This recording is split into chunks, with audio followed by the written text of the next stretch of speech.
Good afternoon and welcome to the June 9th Planning and Zoning Commission's meeting. I'm glad to see everyone in person for a change. It's nice. If we can have roll call, Shannon? Here. Fleming, Eagles, Here. Mandel, Here. Rumpler, Ward. Here.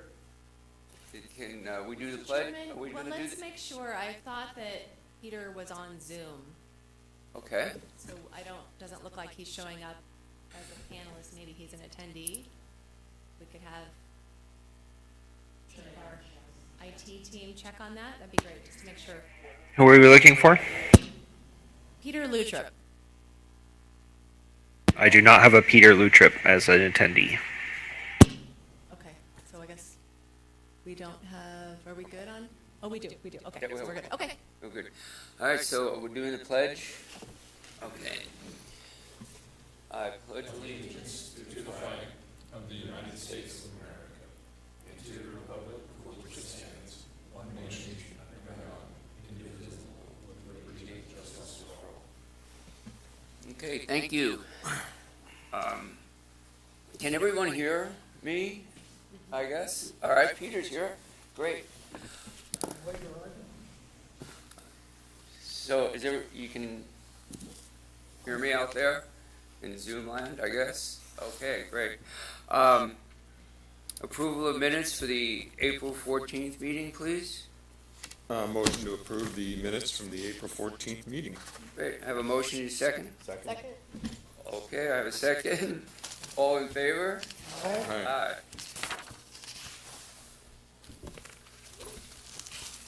And Shannon, do you want to add Lou and Peter to the roll call so that everybody knows that they're here? Here. Great, thank you. Hillary, you have some comments? Okay, really just an update for the July 14th meeting. We will have 2 public hearings that day, so we'll have a zone change request and a special use permit, both public hearings. And we are looking at scheduling another either workshop format or something with the Planning Commission on the Envision Coeur d'Alene's with a comprehensive plan update following today's discussion. So we'll get something in the works for you. Great. All right, thank you, appreciate it. At this time, we have 3 administrative items. The first one is a River's Edge apartment, a 1-year extension. Hillary, can you give us an update on that? Thank you. You are welcome. Okay, great. So we have the 3 extension requests before you this evening, or this afternoon, sorry. So used to our evening meeting. So I'll just walk you through these one at a time, and then we'll need you to make a decision on each of these. So the first request is the River's Edge Apartments LLC is requesting a 1-year extension of the PUD 2-19 and S2-19. So it's a planned unit development and subdivision approvals. The subject property is shown here on the screen. It is south of Celtice Way and just along the river. So the project approvals are set to expire on July 9th, 2020, according to city records. And so they're asking for 1-year extension on that. This property has been involved in some discussions with the city. So the property owner has been working with the city on a possible land exchange. There was also a recent reconsideration hearing for the subject property that went to city council. Council decided not to have a reconsideration hearing, and that was for their request to increase the density through a special use permit and for the zone change. And so the approvals through the Planning Commission stand for the PUD and subdivision, but because they've been delayed through working with city through that land exchange and the reconsideration hearing, they're requiring another extension so that they can have their approvals stay valid. And so staff is recommending that the commission would support the 1-year extension of that request. That I stand for any questions. Do they have 2 1-year extensions? They have, so it kind of, yeah, so on the subdivision, it's a little bit different. They can do 5 extensions, 5 1-year extensions on the subdivision, and then the PUD allows them to do 1-year extensions each time. The reason I ask that, just the economy is sort of in flux. Correct. Yes. Okay, any other questions for Hillary? No. Okay. Do all the conditions that were included in our original approval stand as is? They would, and so I noted that in the staff reports for all three. So any of the prior conditions of approval would remain with the project, so nothing would change. It just allows that approval with conditions to continue for another year. Okay. John? Actually, I'm a little bit lost, so bear with me. Okay. This came to the Planning and Zoning Commission the first time. It had, a 40-foot waterfront piece, 1,100 feet long or whatever. It had some nice attributes. Right. We didn't like it though because of the scale, the size, the density and whatnot. So we shot it down. I think it went on appeal or maybe to council. They took some action. Some stuff happened behind the scenes to us, I guess, and then it came back to us in a whole different form, which has mini storage. It has a bunch of little Bella Reeve lots. We kind of lost that nice waterfront public access piece, but the density is down. Having that piece go through it that's owned by the city, created all kinds of quirks. We were hand wringing with that thing during the hearing, moving gates around and all this and that. It's quirky. It's a quirky project, in my opinion. So as I was reading this, and it said a possible land exchange, it made it sound like there's still kind of a hybrid, some hope for maybe another version of this or some different sort of. Possibly. So you are correct that this property has had different iterations that have come before you. So what's on the screen now and what you're being asked to extend is the last proposal that came forward to you that had the mini storage, that had the single-family lots along the waterfront, and is bifurcated with the city-owned former railroad right-of-way through the center. The other request where they were trying to change the zoning and do the density increase with the public access along the whole waterfront and having the trail there, that was denied, went to city council on appeal. They asked for a reconsideration hearing on that request because they thought that the city council hadn't followed due process. And so that lapsed. City council said, nope, we're not going to hold that. So this approval stands with the mini storage, the apartments next to that, single family on the waterfront. There are some discussions, there's still some interest by the property owner, and there's been some discussions if the triangle piece, that's the next item on your agenda, if that and the city-owned properties could still be exchanged in some manner, because this isn't really that beneficial for the city to own a strip of irregular shaped property through someone else's property. There's no real value to us economically, and same with the triangle piece for the property owner. So we're looking at that, but that's to be determined. So there's still discussions, so that's, because of the discussions and the reconsideration hearing, they've delayed taking action on this approval, and therefore they're asking for the 1-year extension. So as I was reading my packet, I was, test me if I'm off the mark here. I was thinking, we should approve this, for good reasons. And approving it would do, correct me if I'm wrong, one of two things. One, it would keep alive the approval that we've already provided for the last iteration that we saw. But it also keeps the door open, and we may see another iteration of this, correct? That's correct.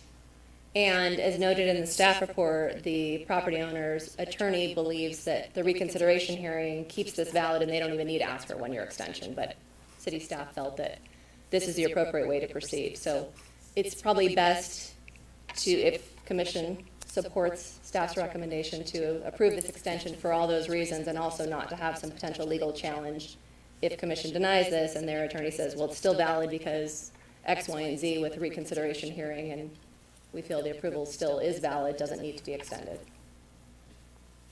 Just to comment, personally, I like the first iteration we saw with public access along the river.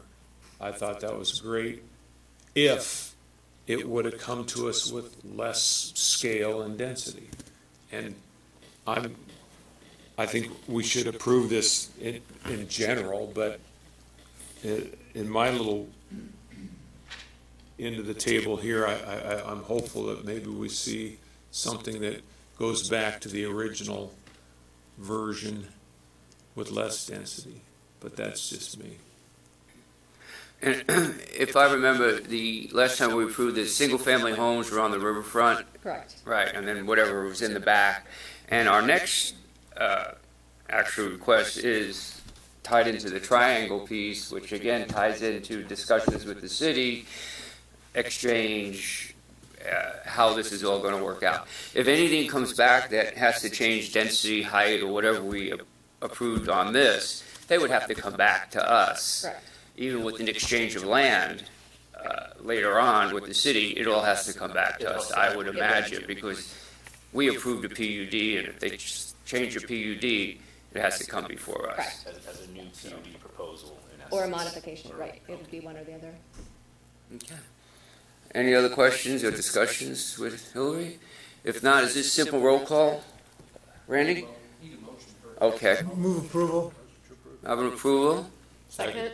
I have a second. All in favor? All in favor? Aye. Okay.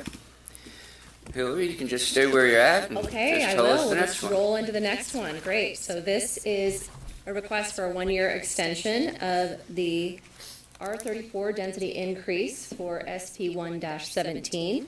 So same property owner, Rivers Edge Business LLC, which also has the name Atlas Mill Development Corporation. So the triangle property shown here, again, south of Celtice Way.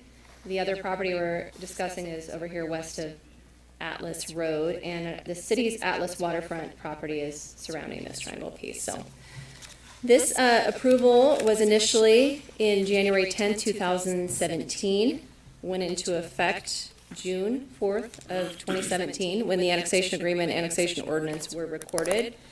And then we have had the same discussions I talked about, the land exchange, all of those things have delayed them taking any action on development on the subject property. So they're asking for a one-year extension of that approval. The same, as noted previously, that prior conditions of approval as shown on the staff report would apply as this one moves forward. And staff is once again recommending that the commission would approve this one-year extension of the special use permit. Okay. Any discussion or question with Hillary on this? If not, ask for a motion. Motion to approve. Move approval. Have a first, have a second. Second. All in favor? Aye. Aye. Okay. Okay, Hillary, you can still stay there. All right, great. Well, the third one is a one-year extension request for a special use permit for the R34 density for SP 1-19. And this one is along Government Way, as shown here on the slide, on the west side of Government between Mill and Davidson. So this approval took place April of 2019. It was appealed, went to City Council. They upheld your approval. And so this is set to expire this month. And so they're asking for a one-year extension of that. They've had some delays, just kind of construction costs and other things that were outside of their control. And so, again, their prior conditions of approval would still apply. And they're asking for one-year extension that staff supports. With that, I stand for any questions. Once again, any questions to Hillary or discussion before I ask for a motion? Have a motion? Motion to approve? I have a motion to approve. A second? Second. All in favor? Aye. Okay, thank you, Hillary, appreciate it. What we're doing next is a update on the Envision CDA, which Sean, you'll go ahead and introduce who we have on Zoom, and we'll go from there. Yes. Let me get a second to share my screen.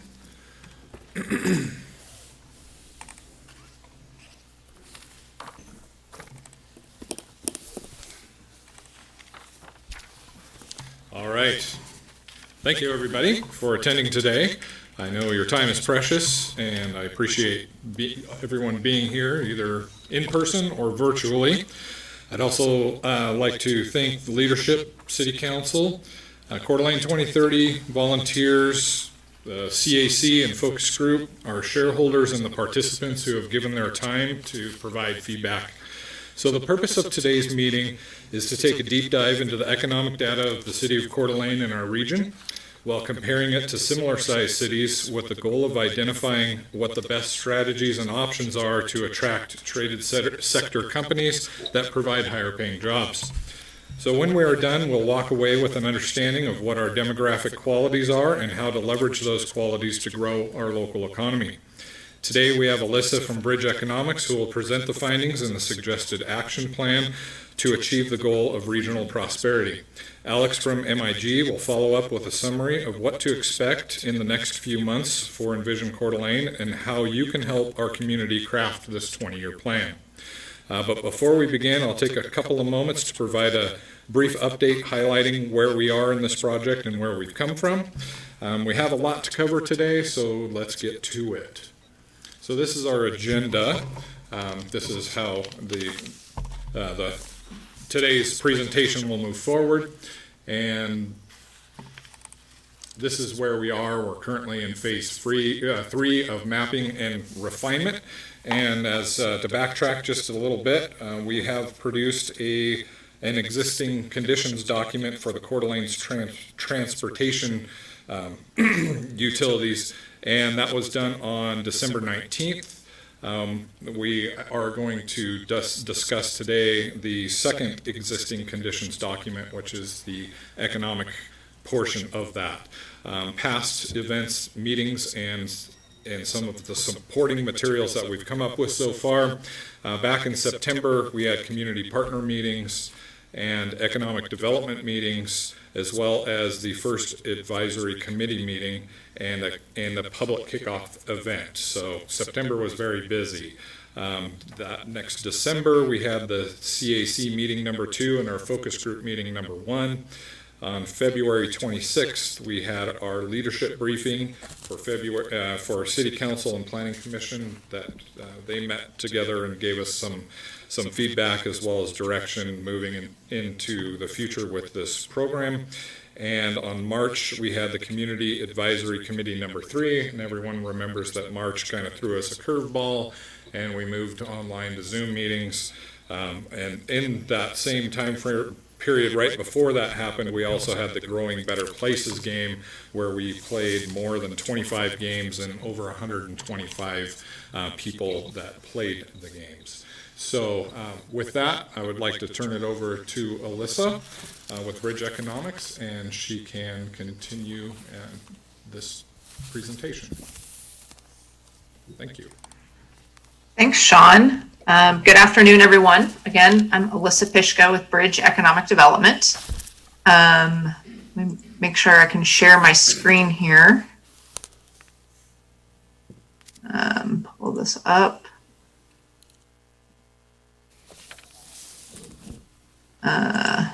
Bear with me. Sorry about this. Okay, there we go. Is this visible then to everyone? You can see this? Okay.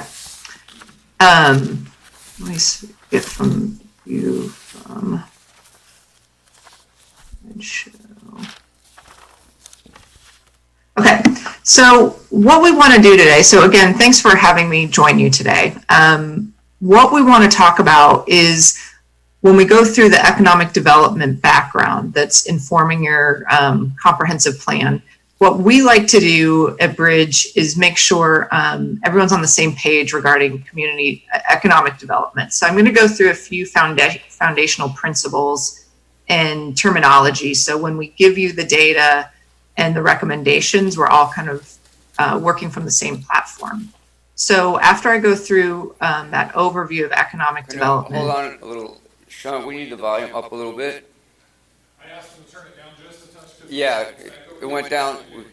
At least we can't hear you, so give us a little Oh, okay. Go ahead. Go ahead, give us the test again. Is this better? Is that good for everybody? Yes. Okay, thank you. Okay.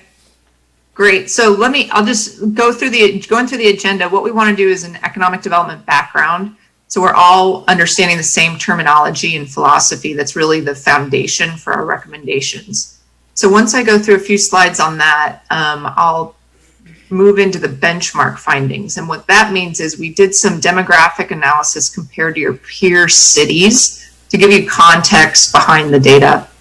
Then what we'll talk about is what is your strengths. When we talk about talent strengths, what's the workforce skills, who's working in Coeur d'Alene, what are those strengths, and we'll talk about why that's important.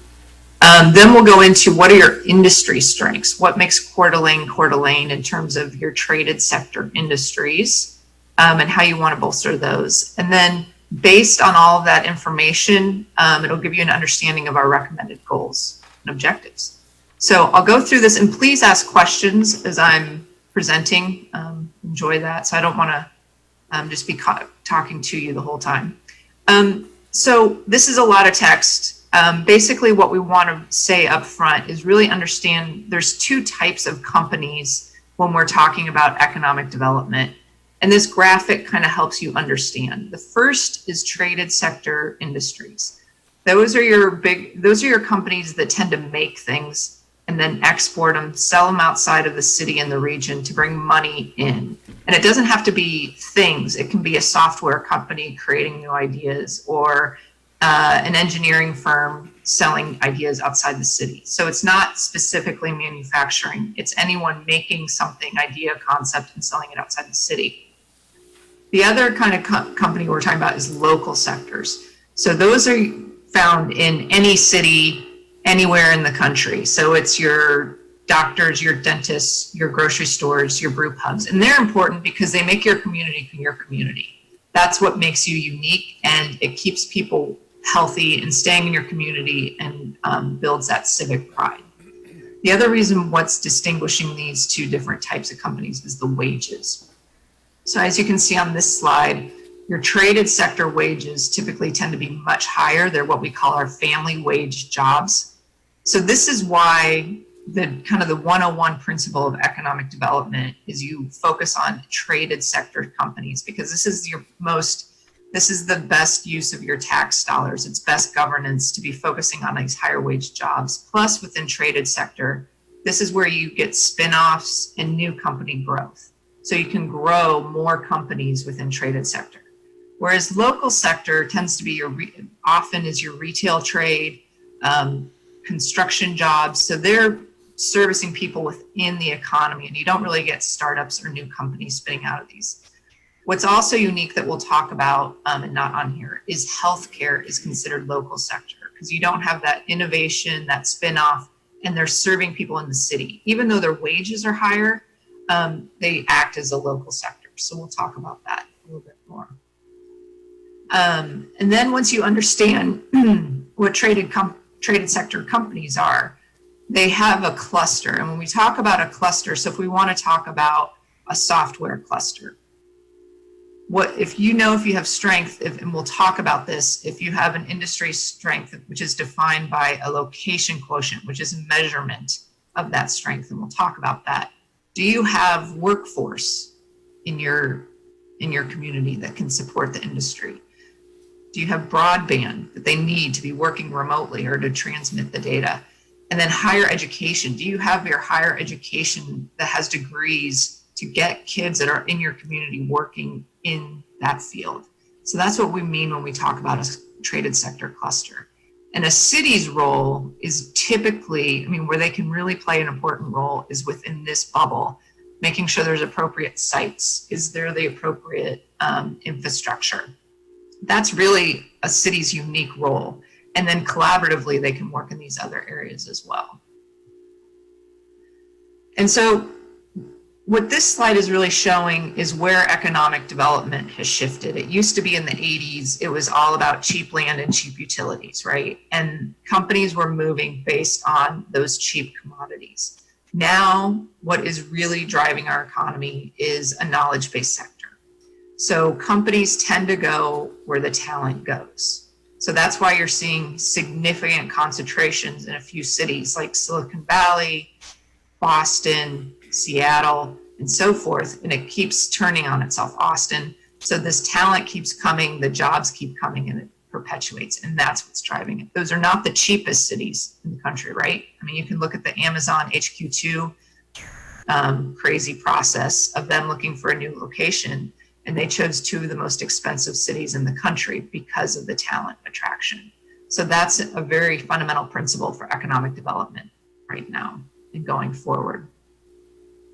The other principle that we want to stress, this is based on US averages, not just Coeur d'Alene.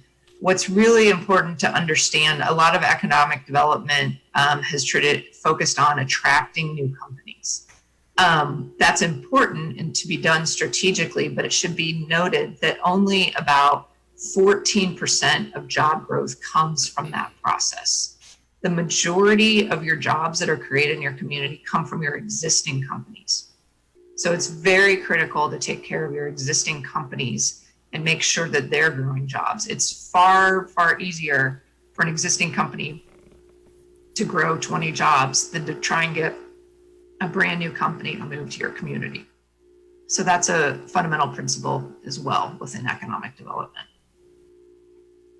So I'll pause there for a second and see if there's any questions or comments before I move into the data, specifically the Coeur d'Alene.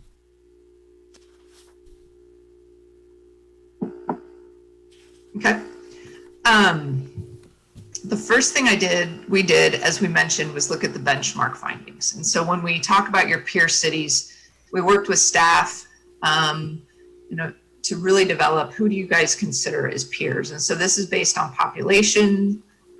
We tend to gravitate to more of those mountain region cities, and similar population mainly was driving that, and similar demographics. And so where did you compare? So this is a quick summary of some of the highlights we wanted to share. The document that we provided has every data point you would want to look at compared to these peer regions. I think we've got about 150 pages of data points. So don't want to go through that, but if someone in the group is really interested, that's all available in our document.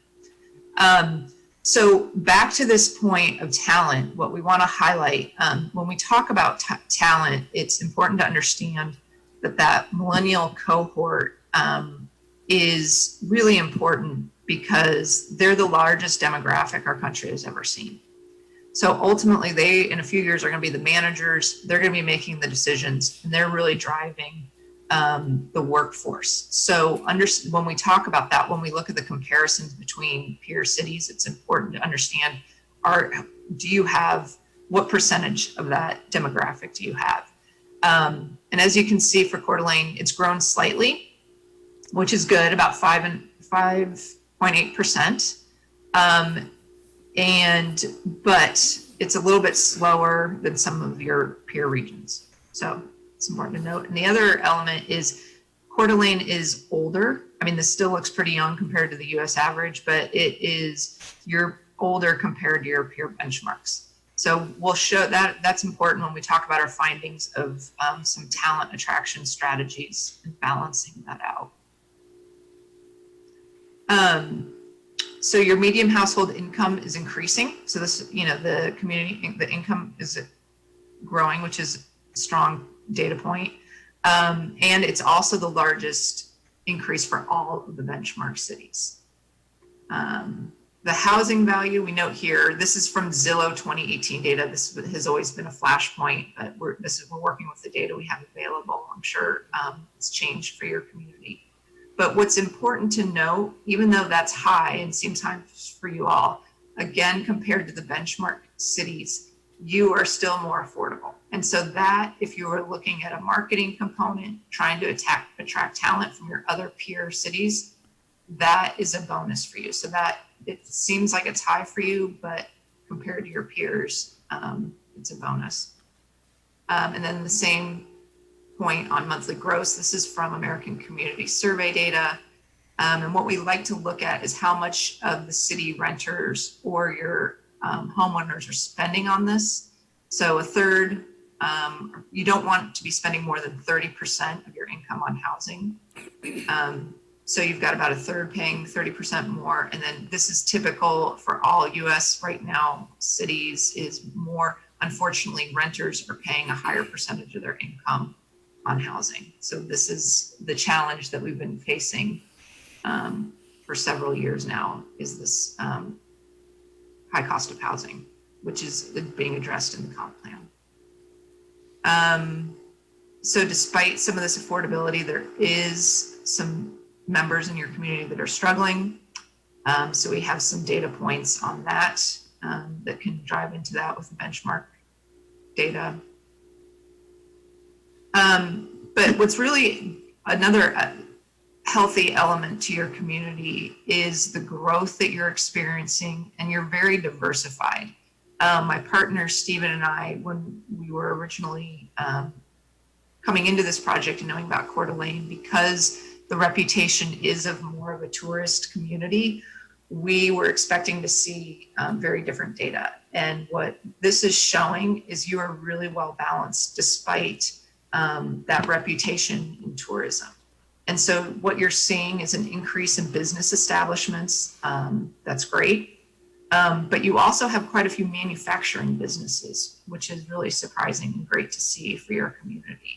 So that's those traded sector businesses that we're talking about, whereas tourism is largely retail and accommodation, which is those lower income, and as we've seen with COVID, really less resilient really less resilient type businesses. So in this current state of COVID, it's really important that you guys had that diverse economy and it wasn't purely tourism. We've worked with some communities such as Ruidoso, New Mexico, that was purely tourism. And unfortunately, it's really hard what they're facing and struggling with right now. So you can see firsthand right now why this traded sector company diversification is so important for the community. So looking at the talent, just quickly, the one highlight I'll just bring up on here is your bachelor degree attainment. So going forward as a strategy, this is what you would want to strive for to help those traded sector companies stay and grow. You're going to need a more educated workforce. So this data point is important to understand that Coeur d'Alene is lower than the US average, and that's something you'd want to work towards addressing. So I'll pause there and see if there's any questions on the peer benchmark data. Okay. Talent strength. So quickly on this, what we do is we break out your Alyssa? occupation. Yeah. I think Sean had a question or comment. Oh, okay. Thank you. Okay. Not sure if this is on. Can you hear me? Yep. Okay. I just had a quick question on household income. Did that include retirees that may be moving into our community from higher cost and income producing areas? I'm just wondering, like, age-wise, we have a lot of retirees that are moving to the area. Could that be, I guess, skewing the data a little bit on the higher end for the older individuals that are moving here? Yeah, that is included, is the retirement income is included in that. So that could be that factor. If that's based on your age, that makes sense, that correlation, since you have the highest age amongst your peer cities, that would make sense correlating those. Peter, you have a question? Yes, you mentioned there's two things that surprised you about Coeur d'Alene, the growth. Could you go over those two again? I think it mainly was one, I guess I could say, but I think what really surprised us was because when we came into this project, we thought, knowing Coeur d'Alene's reputation is more of a tourist economy based on the resort and the casino. When we work with communities that are heavily tourist based, it's what your businesses tend to be is just a bunch of retail and a lot of hospitality. But we were really surprised, and on this slide to see, and we'll talk about that a little bit more with your industry strengths, Coeur d'Alene has very strong manufacturing sector. So that is really important because that's your traded sector companies. And right now, as you can see, those are the companies that are still operating and keeping people employed. If your economy was purely based on tourism right now, you would be hurting even more so because of all those retail businesses, those restaurants, and those accommodation services. If your whole economy was based purely on tourism, it would be a significant challenge for Coeur d'Alene. So that's why these traded sector companies like manufacturing, software developers, even marketing is really important to have in your community so you become more resilient, so you can balance out those shocks. So you do this nationally, you've done this in a lot of areas. I think that's a great significant piece of information that maybe the council should be aware of in our community. You know, because if it surprises you, I'm sure it will surprise a lot of us. And I think it's an important point. Well, a question for you, I guess it's awkward in Zoom meetings because I can't see you all too well, but how do you view yourselves? I mean, do you think of yourselves as a manufacturing city, or how do you view yourselves? Oh, I don't. I view it as a retirement city and the resort and so forth. So I just very encouraged at that little bit of information, Well, it's not little, it's very, and I think others might be too. And it's something that maybe you need not to change what we're doing, our direction we're going, but just acknowledge that we are more than just recreation area. Yeah, absolutely. When we mention manufacturing establishments, are they from very small manufacturing establishments to large? When we compare that to have Coeur d'Alene, high in those numbers, are the manufacturing similar to other cities that you looked at the benchmark cities, or are these very small manufacturing? Because again, I'm surprised that, one, we have 325 manufacturing establishments in Coeur d'Alene. I didn't realize that, as Peter said, there are that many. Are they small, medium, large ones, or are they, how is that 325? They're small, and on that data, and just to clarify, the data is coming from Kootenai County, but you guys own the majority of that. And so from an economic development standpoint, we think regionally, but that's still really important for you. And when we're talking about manufacturing, going back to this slide, like we think of these types of companies, right? So for you all, they are smaller. And to put that in what's kind of weird, the definition of small business is 500 employees or less. Mm-hmm. So typically these are about 100 to 200, right? But the good thing for you all is a lot of these size companies, they don't need big footprints. Like typically they're on a 5 to 8 acre site. That's not, we're not talking 20, 50 acre sites. These are smaller sites, and that accommodates about a 40,000 square foot building. So for you all to continue growing this, it's an appropriate scale for Coeur d'Alene, which is really encouraging. Okay, thank you. Go ahead, Brianna. Mm-hmm. So I guess I'm not surprised about kind of the educated workforce, behind some of our peer cities and attracting that young talent. Are the businesses that are growing, including the diversification and small manufacturing, is there a mismatch in who they're hiring? I mean, are they attracting talent just more slowly, or are they employing lower skilled, lower educated workforce? Because I'm surprised about the manufacturing, as are some of my fellow commissioners. I'm not surprised about the educated workforce attracting young talent. And so is there a mismatch in the kind of talent that our business community is able to attract and retain? Yeah, no, that's a great question. And that's going to get into our key recommendations for you. Okay. So, but what I would say is a national trend, they have to be even if they're doing more manufacturing, you're going to have to be highly skilled because you're going to be operating the automated robotic gear. So everyone's going to have to be highly skilled. So that's the critical discussion for our whole country right now. We have to just keep pushing the envelope and encouraging people to expand on that. And it's also not just we're not just talking 4-year degrees. It's also important to look at what we call the career technical education, CTE programs in the K-12 that encourages electrical skills, right? Machining skills, so that they get that hands-on mechanical knowledge that can also translate. And you can get like the associate's degree or an apprenticeship.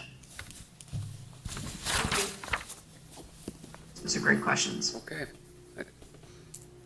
So for talent strength, kind of working to that. So we talked about service sectors, not surprised. You guys have a large set of service sector based on your tourism base.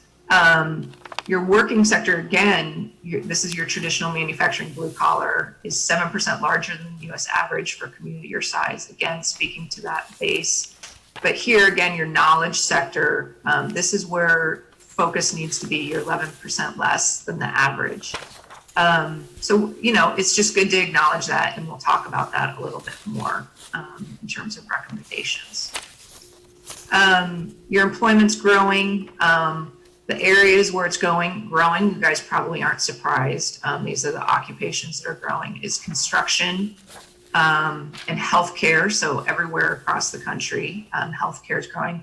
But you have a unique specialized knowledge. It's small, you know, less than 1,000, but you do have a science-based concentration here, and which is interesting for a community your size. So again, what this is pointing out, which is great for a community like you guys, you have some foundation there, you have something meaningful to work with. So that's kind of on the people skill side. Now let me talk about your businesses and what your industry strength is. So what we do, there is a map. So I talked to you about what clusters are, right? What industry clusters are. So there's a website, US Cluster Web Mapping website, and they tell you how strong your industries are based on what we said is called a location quotient. So an LQ of 1 is what the national average is, to put this into context. So anything above 1 says you're strong in this industry. So based on your legacy, we looked at hospitality, but of course that's strong, but from a point of this recommendations, we're not recommending right now that you focus on hospitality. But even before COVID, we said you have enough strength there, but what we need to work on is diversification. So going forward, looking at these other traded sector companies, wood products is strong. Upstream's metal is more of that raw metal development, which was interesting to see. And downstream is what do you make with it, such as knives. But these and the lighting speak to the manufacturing components. You know, we know that your regional economic development organization is promoting aerospace. And your aerospace is really about these manufacturers that are way down the stream, right? The supply chain, and they're making bolts and machine parts. So that's what you guys are doing. And that speaks to this small niche manufacturing sector as well, is making your small suppliers that work up the supply chain. So you're not, obviously you know that, you're not making the airplanes, you're making parts for that industry. But what can happen with that is you can take that and diversify, right? It doesn't have to strictly go into aerospace. So there's opportunity to look at other directions for those components, which is a good opportunity. I think what's also really interesting, we also looked at Spokane's clusters. You really have almost no overlap with Spokane except for this notion of these parts within aerospace industry. So going forward, it's really looking at the Coeur d'Alene region, which is where you are, but looking at the businesses within Coeur d'Alene is where your opportunity is. You know, you're probably not surprised, but we were a little surprised to see how strong still the wood products are. So if we're moving into cross-laminated timber, new technologies in timber, that's really an exciting opportunity for you all. And then information technology, where that is great for you all, especially being Coeur d'Alene and this beautiful place and somewhat remote, you can start building off, especially if we see this trend go forward after COVID, is the remote workers, right? Those programmers or professional engineers that want to work in a beautiful environment, remote environment, and they can based on remote working opportunities. And you have a strong broadband infrastructure. So that is a very valid direction for you guys to go. So that's an overview of your, and the only other thing I wanted, so back to those remote workers, I thought it was interesting that you have a niche in marketing as well. Again, they're selling these ideas outside of the city, but you can work on these remote workers. So now what do we recommend? Based on all of this data, where should you set the direction for Coeur d'Alene? Happily, much of what we're recommending based on the data and our findings and experience aligns with much of what your stakeholders are saying. This comes from, I believe this is the Jobs and Economy group, subgroup that we worked with to develop this for the comp plan. And really what they're all saying here in these points is really what we would recommend as well. I think this comment, don't focus too much on business. I think we even need that because really what we're recommending is focus on the people and the skills so that they can benefit from these businesses in the area. But we're really looking at a year-round economy, living wage jobs, and those trade sector industries. So the first goal that we recommend, based on that pie chart I showed you, is really focus on your existing businesses. So what that means, getting to your question, I don't know who that was, I'm sorry, the female planning commission questioner, you are asking about the talent skills, of the workforce skills of those manufacturing companies. What's really important is to go forward and sit down and meet with those companies. And typically cities don't always do that. I worked in Vancouver, Washington, and it's a new step for city staff. But we would recommend that the city designate one specific person or two, whoever, but really understand they're responsible for these meetings with businesses. They're responsible for meetings with higher ed to really look at if the business says, I need help with this type of skill set for my employees, making sure that that's being done either at the community college or higher ed. So it's really building, it's really listening to the businesses and hearing what they want is this first bullet point. The next bullet point, again, as I mentioned, is the sweet spot for the city. If businesses say, look, I really need more sites, or I need to expand my building, right? Or I need a signal at this intersection so that my trucks can get out of my site more easily. Those are the important solutions that the city can be providing. So really understanding what's going to benefit business. And then the third one is back to supporting, I mentioned those local businesses like your retail, your brew pub and so forth when they do come back. And there's special programs you can do. What we did, for example, in Vancouver, Washington, is we knew it's always expensive for a brew pub to come in if they have what we call a system development charge, so that hook up to sewer, because they're creating so much waste, right? They're processing so much water. So we created a program that allows those businesses not to pay the full couple thousand, $3,000 to $5,000 up front. I don't know what it is in Coeur d'Alene, that's what it was in Vancouver, but you could pay it on a monthly payment process, right? So small programs like that are very meaningful to small local businesses. I've got a question on that, if you go back, because before I was reading something where land in Coeur d'Alene is expensive and we're kind of surrounded by other areas, and our area of city impact is what it is right now. But to provide adequate sites and infrastructure for business expansions based on needs, are you looking at, and maybe this will come up later, to increase our city impact area, to expand a little bit, or how do we get manufacturing companies of not needing large pieces of property, but given the fact that Coeur d'Alene is kind of surrounded and there isn't a lot of vacant land that might attract manufacturing, is that something that maybe Alex would talk about later, or area of city impact? Because it's something that came up, I think, at the council meeting, Post Falls, they want to come into our city. How does that all work with getting better qualified jobs, which relates to better education for our younger generation to stay here without just moving out of the area because they want to stay, but a lot of people want to stay because they have family here. It's a great area to live, but they can't get a good paying job? So I know that's a long-winded question. No, yeah. No, it's great. And, you know, what I would say, there's opportunities at the Atlas site, right? So I would work with staff on that and how that infrastructure is built out. So thinking about what's going to go there is one way of doing that. The other important element, and I'll let Alex speak to this as well, but I would say that's why we look at economic development regionally. So when we were talking to Ginny at the CDA EDC, one industry that's going to be growing, as you guys all know, after COVID, is distribution and e-commerce. What we would really recommend for Coeur d'Alene is that's more appropriate on the outskirts of your community, right? You have the other thing that's not appropriate for you is data centers, right? So you need to be careful about what you do with your land. They need to be employment generate, high living wage generating jobs.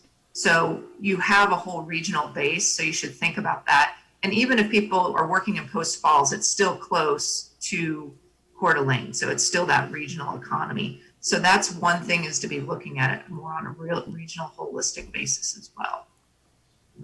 Alex wanted to chime in as well. Well, I think too, Tom, to kind of answer your question about the land use piece, you know, manufacturing's changed significantly. Like there's still those, 50-acre sites someplace in the country that, so like Intel and others go to, but mostly it's becoming much smaller. When you see manufacturing isn't necessarily heavy industry, it could be tech, it could be 3D printing, it could be small scale that you can actually see within the cities. And so one thing we're looking at on the scenarios is that you don't have a lot of vacant land within the city, but do you have areas that are underdeveloped, like older commercial areas or others that could provide supportive services, but also allow more of a diverse job type. And so that gets to some of the needs that people are saying where they want to live, is that they want to live close to work, they want services, they don't want to drive. Even with manufacturing, we're seeing that in more urbanized areas, that those smaller spaces still work very well for small and mid-scale manufacturing, which is different than more the traditional big industrial park. That's not necessarily what Coeur d'Alene is going to be seen for its kind of central area. Regarding expansion of the ACI, I know there is a request from the City Council for the lakeside property. That's something that we'll be looking at through some of the land use scenarios. But essentially, I think from the city standpoint, there is redevelopable property that could actually pencil for some kind of future development in areas that supports what Alyssa is talking about. But we'll get more into that this summer as we step into those pieces. Thank you. And I think, and I would just add to that, and I'm not as familiar with Coeur d'Alene, but I know I'm working in an area in the Portland region. It's that old post-World War II, Alex knows it as well, he knows what I'm talking about, McLaughlin, and it's post-World War II, tons of big boxes, way overparked, and now with our retail industry transforming enormously, how do you think of those big box sites? I don't think that's as much of an issue for Coeur d'Alene, but again, to Alex's point, how do you start thinking, especially about those big general retail areas are not the same going forward. So those are some opportunities as well. Yeah, smaller makerspace is hot. I mean, 2,000, 5,000 square feet. We're seeing big warehouses or old industrial kind of scale development actually being broken up and leased for makerspaces. And Coeur d'Alene is, I think, kind of ripe for that, given some of the demographics and some of the job kind of markets that Alyssa is talking about. And that's actually really kind of easy to do as long as your zoning is in place to allow those types of uses. Great questions. Yeah. So the next goal is really getting to that point of that question of what are we going to do for the talent? So what we really stress is really you've got to start, especially the high school, even middle school. All the data is showing if you can get the kids interested in a career path, right? that helps them, one, definitely graduate from high school, but then move forward either with an associate's, apprentice, or 4-year degree program. And so that's where I mentioned the career technical education programs. Also STEM, which is science, technology, engineering, and math. And you might see in the document as well, a lot of people throw out the term STEAM. So just add an A in there, add arts. So that's more, it's a term that came from MIT and Rhode Island School of Design. So integrating art with these engineering and maths. So getting kids interested in these opportunities. And what that could be is like what some communities do is they have a robotics fair, right? If you said one day downtown in Coeur d'Alene, we're going to celebrate all the kids, or maybe it's in June, right, when they're about to get out of school. But those kind of ideas to really embrace this career path and these opportunities is one way for the city to get on board with that. Next is really, when I mentioned that key staff person, is bringing, and you guys have this, we met with your community college and University of Idaho staff. You have a good collaboration already there, which is great, but it's bringing those people to the table with business, which they're doing, but taking that further and say, what skills do we need? What do we need to be working on? So you have a clear path within your industry clusters to make sure your businesses have the skills they need. And then the third thing is really, how do you bring that talent back to the community? So even Portland, I think most knowledge-based economies were really dependent on in-migration. So how do you work with, is it the high school alumni? Is it the social media? How do you let those people who left Coeur d'Alene, they went off, got a 4-year degree, maybe they've been working, how do you encourage them to come back? So intentionally doing that and getting them to come back. You have a beautiful community. I could see that they'd want to come back and raise a family there. So those are some strategies of growing and attracting talent. And then the third goal is really enhancing the startup ecosystem. So again, going back to that pie chart and those 86% numbers of growing your jobs is about getting people to start their own companies, but they need an ecosystem to do that. And you guys have that with Innovation Den, you're starting that, but really owning that and focusing on that and going further with that direction.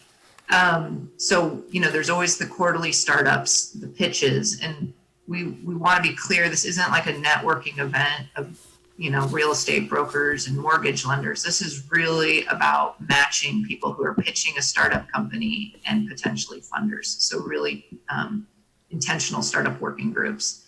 The other element is, you know, the startups, they typically need to go into existing buildings. They need cheap rent, right? They're barely just starting out.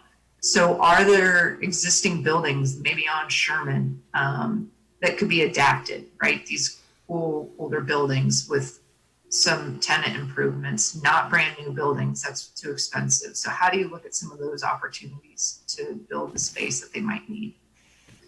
The third element gets to this idea I had mentioned about remote workers. You have the broadband, which is critical. Unfortunately, we work with a lot of remote, beautiful communities, but they don't have broadband. So you have broadband, and then so you can recruit these remote workers, but that's a different message than promoting the resort and the casinos, right? So thinking about that as you're working with the chamber and your visitor centers and those tourist marketing dollars, how can you be deliberate to also shape that for your remote workers and thinking about that messaging? And then finally, again, speaking to this, you have some great infrastructure with the Gizmo facility and community makerspace. And so building off that, continuing to support that as a city, and keeping those investments moving forward. And those are our goals. That would keep your staff person pretty happy and busy, if that's what you go forward with. So open to more discussion or questions. Question here. Good presentation. Appreciate your effort. As far as these 3 goals, I couldn't agree with them more. I think they're spot on. I'm just trying to look down the road a little bit when we start packaging up a comp plan, and way down the road when we sit in this room and we look at special use permits and annexations and zone changes and those things. And that's really where all of this has an impact, at least on this group, is when we're deliberating on one of those items, we decide, does this make sense or not, this zone change or special use permit, whatever. So I applaud these three goals. I'm totally supportive of them. I'm just curious how you would see them getting embodied in the future comp plan. So when we make findings and we say that that action is in accordance with the comp plan, are we seeing these three goals gleaming right into comp plan goals? Because the comp plan has goals that aren't just economic goals, it has other kinds of goals. But would these be would you anticipate these being pretty much verbatim integrated into the comp plan as goals? I'll let Alex speak to that one. Yeah, thank you, Alyssa. So from the goal standpoint, there are actually there's 6 guiding principles that we've stepped through with a public process as well as CAC and focus group that do have specific goals, objectives, and actions underneath each of those 6 principles. These goals would lie under the jobs and economy section, and there is some relationship between education, land use, other pieces. But yes, to answer your question directly, these goals would be placed within the comprehensive plan within that guiding principle framework. And then underneath each of these goals and objectives, specific actions that are being developed now, which I'll talk about in just a minute in terms of next steps, would become part of your comprehensive plan. The other element with this is how zoning is aligned within the comprehensive plan related to the goals. And that's something that we're starting to work through with the scenario analysis. That we'll speak about probably at your next meeting or sometime this summer. But it's really to be able to tie to make sure that the goals, objectives, and actions have some ability to be implemented through specific land use actions as you have development come in. You want to make sure that you're achieving the highest and best use, but also meeting some of these other pieces that actually expand your economic and market within the city of Coeur d'Alene. And more broadly, even the region. John, I think that when we develop, in our participation developing the comp plan, we should keep these in mind in some fashion. These might be more specific than we will have in the comp plan, but generally, we want to do something about attracting talent. We want to do a lot of that. And so I would like to have a copy of what I'm looking through was her presentation in this, in any fashion? Yes. It was? I'm taking this a little bit different. Let me expand. Well, anyway, before we do it, I would like a copy of her presentation. What I'm saying is, a year from now when this is adopted or whatnot, we're making specific decisions on specific actions. Let's say, what was the old Kmart? Your example of an old dead retail wants to become a manufacturing center. That's going to create a little bit more noise.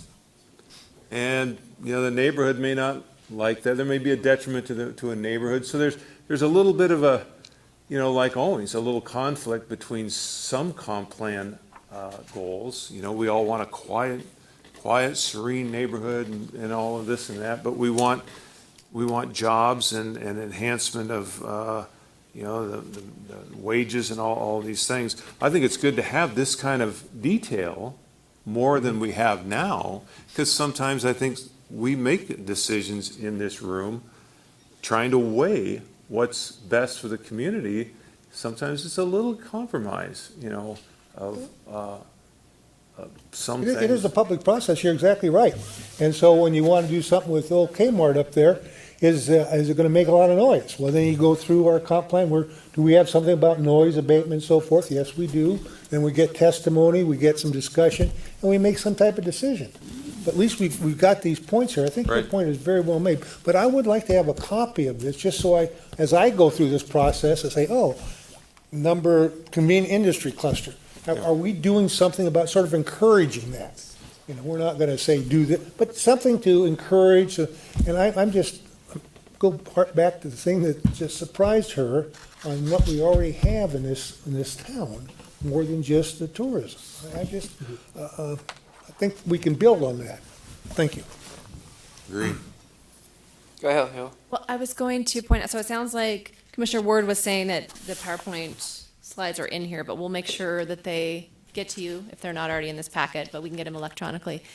The level of detail, so there's 6 focus areas that we're going to be including in the new comprehensive plan, and those align with the 6 focus areas in CDA 2030's plan. We're going to have the goals and objectives like we have in our current comprehensive plan, but we're adding action items. There's going to be an implementation plan component that'll align well with CDA 2030. And so you will see more specificity in this comprehensive plan update than previous years because there will be 3 tiers. So we're still working on how exactly that will be organized, but you will see more details. And then some of the things you're talking about might be in the land use and development side versus in jobs and economy, but it'll relate. So there's going to be a lot of overlap because some of the things are under multiple areas, like Alyssa was saying, like some of them are related to education and learning, even though it's also jobs and economy. So you'll get to look at that detail soon. We're working on a survey that'll have a lot of the goals and actions for you to review. So if I understand this right, what we're doing here is it's a kind of a where we are right now situation with the goals that were presented. It's not saying, all right, this is exactly what's going in the comp plan, here's a goal, this is how we got to get down to that goal. Somehow recommendations of, you've got to have more manufacturing or you've got to have, more land for manufacturing. So here's some really economic goals to make Coeur d'Alene thrive a little bit better than it is at this particular point. And again, we'll be addressing a lot of these issues, I believe, down the road. That's correct. And just to refresh everybody as well, so when we started the scope of work for this update to the comprehensive plan, the commission and staff said we really want to focus on jobs and economic development, and we want to focus on transportation and on how we growth scenario. So those are 3 aspects that we've really beefed up in the scope of work, and so MIG and Bridge Economics and Kittleson are helping us with that. Some of the other areas we're not diving in as deeply, but we have focus groups helping with those.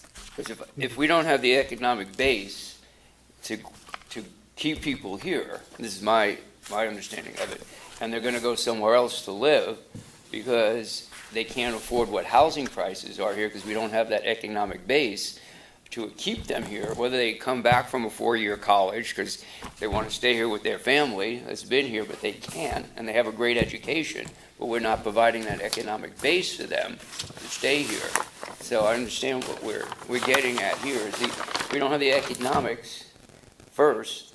The rest of the stuff kind of falls in place, and however it gets presented to us down the road for a subdivision or a PUD, because we have a hard enough time now sometimes having public comment on, gee, we want commercial below apartments, it's going to increase traffic.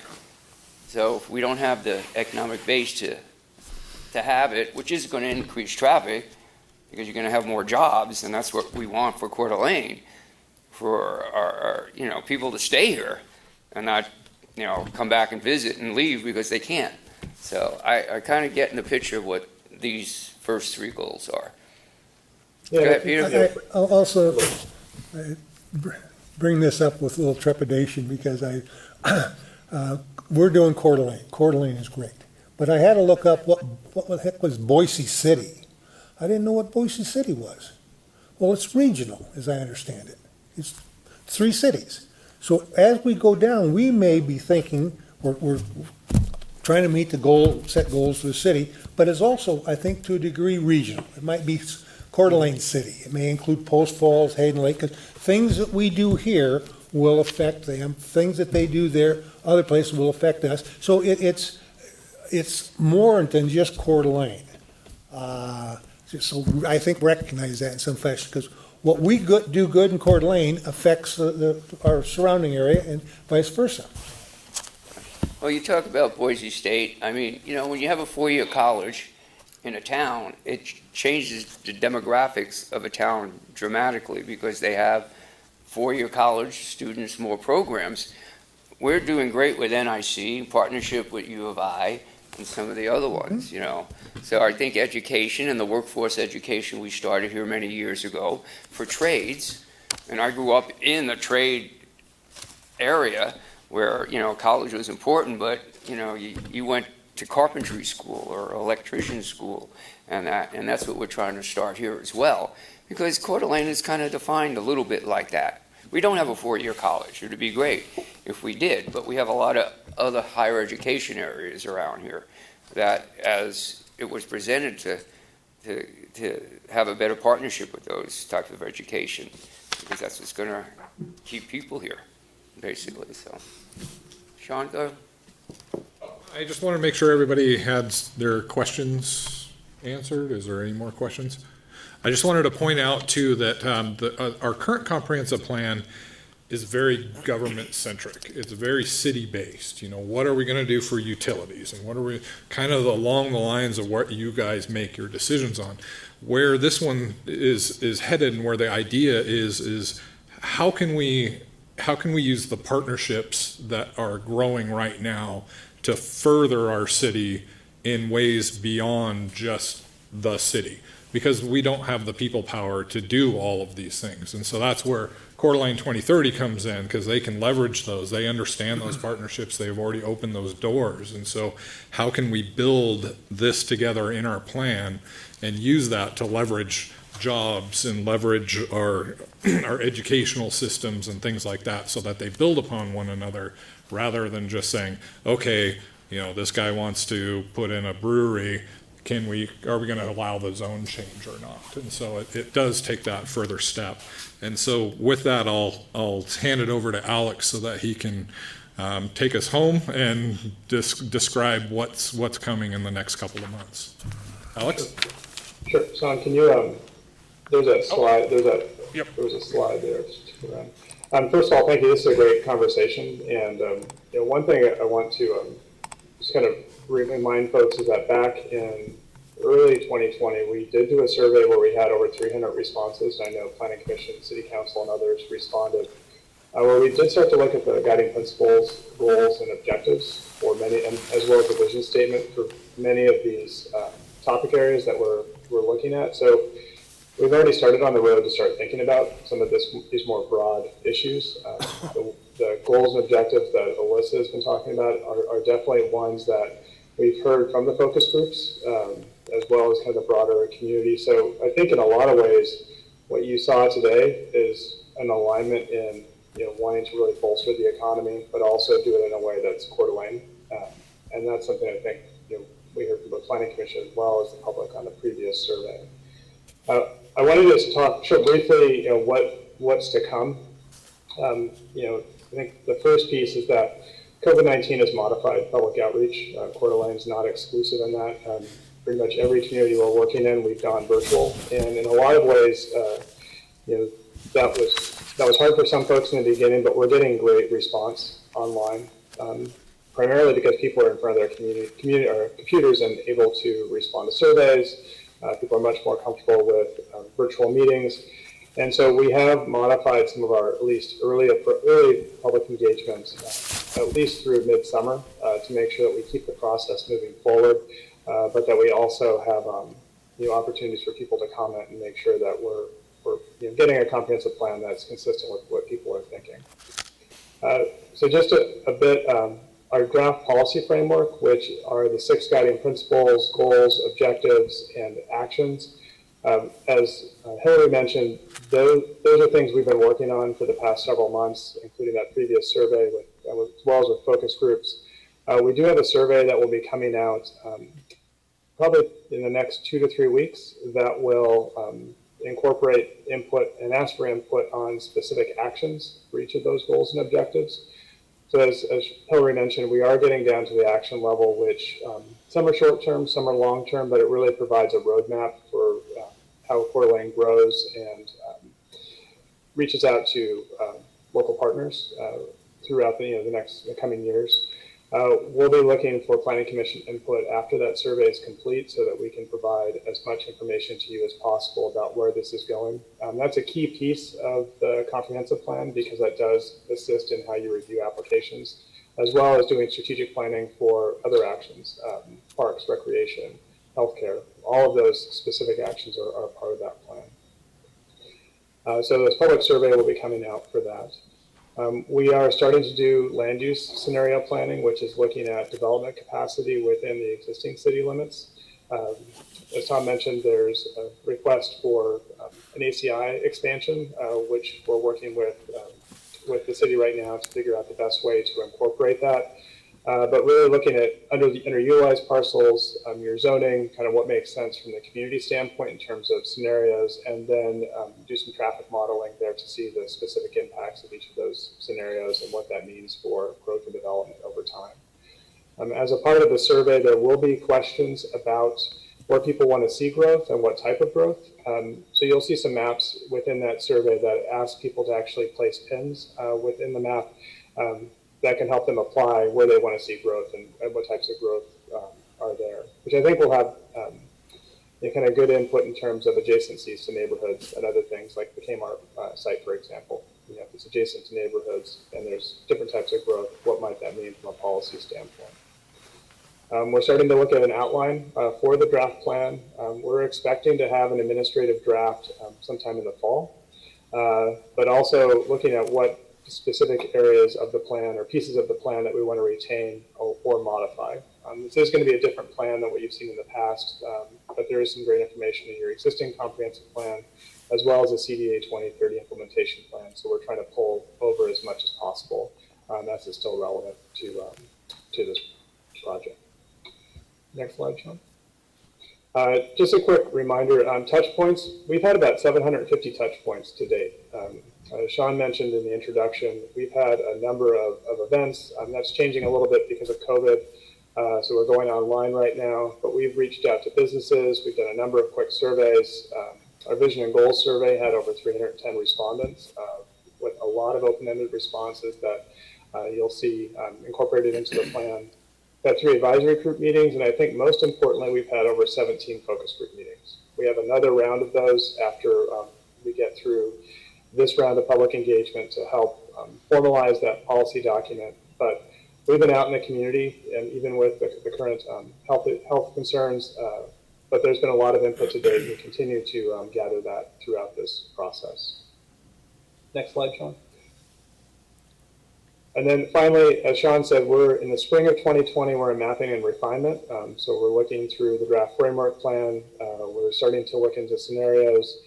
Summer and fall is when we'll come back to you with some of the results of that scenario analysis, and then actually start to develop the administrative draft for the comprehensive plan.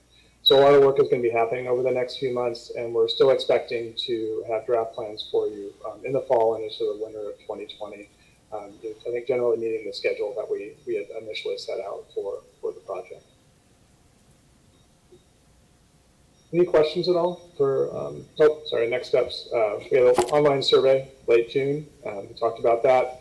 We had land use scenarios, transportation analysis that will be coming this summer, and then the administrative draft in the fall of 2020. And that'll be the full package for your review and input as we step into the adoption process. So that's my last slide. Thank you for your time today. Are there any questions at all that we can answer, or at least flag for next questions? Doesn't seem like we have. Oh, go right ahead. I have one. It's probably a little bit too meaty for the end of a meeting, but will the land use scenario planning take into account some of the market factors that may be different now than they were 4 months ago related to economic impact of COVID and real estate? Will those scenarios have kind of best likely worst or some parameters that are more conservative than what we might have thought of in February? So I'll start off, and maybe Alyssa, you can help me with this one. I think from a COVID standpoint, there is definitely a dip in the economy. Particularly for some areas are hit harder than others. Our land use scenarios are long-term visions. Mm-hmm. So we're looking at, based on what populations the Kootenai County or Kootenai MPO are projecting, what types of employment base we're looking for. We're really looking at more long-term scenarios. So while this is a significant blip, if we look over a 10 or 15 year period, we don't, at least from the scenario standpoint, we don't expect that we would need to change some of those assumptions. We're really looking at what's developable now or redevelopable, how you would apply specific land use types that the community have told us are important, but that also support the economics that Alyssa has talked about, kind of that market demand. But it's really more of a long-term consideration as opposed to what's going to happen, say in the next year or so. Alyssa, is that fair? Yeah, and I would say much of our economic development recommendations were almost, but I don't want to sound like I'm fortune teller, but we were really kind of taking almost a reaction to COVID approach. Like I mentioned, we saw you were heavy in hospitality and tourism and recreation. And so the whole plan is to pivot away from that and make you more resilient otherwise. Mm-hmm. So I think it actually aligns well with what's happened with COVID from an economic development recommendation. And again, ours they're not immediate solutions, similar to what Alex was saying. This is going to take you many, many years, to foster those relationships, foster these clusters. So it's more of a long-term resilience plan that does appropriately respond to COVID. Okay, thank you. Mm-hmm. I've got a question. Do you see also that cities, besides Coeur d'Alene, are giving more incentives, or we might have to look at how do we attract more businesses here? I know we have agencies here to attract businesses, but more incentives to attract, tax breaks, development standards, permit processes. What's your take on some of that? I'm not a big advocate of incentives. If you want to look at the headlines again, Amazon ended up going to New York even when they pulled all their incentives. So I think for you all, it's back to that marketing of remote workers. I think it's being very smart about marketing what you have. And those remote, if you wanted to, one incentive program you could try out is Tulsa Remote. Like they're giving $10,000 to people to live in Tulsa and move to Tulsa for 5 years. So that's kind of a spin on that. Mm-hmm. So you could try that, but I would not. You guys have so many other assets. I would not heavily do that. And I'm not sure what the state of Idaho does, but even in Portland, when we were, and I worked at our regional, similar to Ginny's organization. My job was to recruit companies from the Bay Area, basically is where our sweet spot was. The biggest incentive we would give is like a couple $100,000 to a major company. It was more like a hug. It's just what they really want is talent, right? So if you can, and you have a great place, and so if you can build up that story, that's more critical than if you don't have the talent, they're not even going to look at you. Mm-hmm. You could look at Wyoming. They'll give you a building for free. I've worked in Casper, Wyoming, but they're not booming. So I would focus on the fundamentals over incentives. Okay. Thank you. Any other questions? Sean? All right. Well, thank you everybody so much for your time. I hope this was informative, and I hope you have a deeper understanding of what Coeur d'Alene is from an economic standpoint. We'll get you that copy. I believe a lot of that information is in there, but it's a 217-page document, so it's lengthy. Is there anything else I can help with? And I'll turn it back over to Hillary to close the meeting. Mr. Chairman and Commissioner, I just wanted to thank Sean for all of his efforts leading this project. You're doing a fantastic job, and Nicole for all your efforts that you're being directly involved, and then also engaging CDA 2030 board and committee members, and then of course Alex and Alyssa, and then the Kittleson group. You guys are doing a great job. So thank you. We're excited to keep this project moving forward with more commissioner input to come. Mm-hmm. And I want to add to that. I want to thank Nicole and Sean and Alicia and Alex. It's been 6 months. It's been longer. We're halfway there. I mean, and we only see this when we have meetings, so you think like, gee, nothing's happening. But it's behind the scenes, really, that you guys, I don't know how many hours or days you put together to do all this, to get it to just today. So I personally appreciate really the hard work that you guys are doing, and we'll see when it all comes to us what we do with it. But Peter? Hillary, you mentioned our comp plan is going to have 3 points in there, 3 items, 3 issues. I hadn't heard that before. If I did, I forgot. What are the 3? So the 3 levels I talked about were the goals and objectives. And then the 3rd level we have not had in a comprehensive plan before, and that's the action items.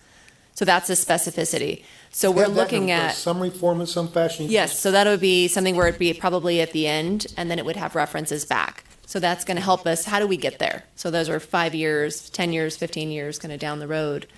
But that's kind of a critical component. Yeah. We don't have it in the current comprehensive plan, but the state does require it. So it'll be nice to include it, and that's something that we already have in the CDA 2030 plan, but it wasn't directly tied to the comp plan.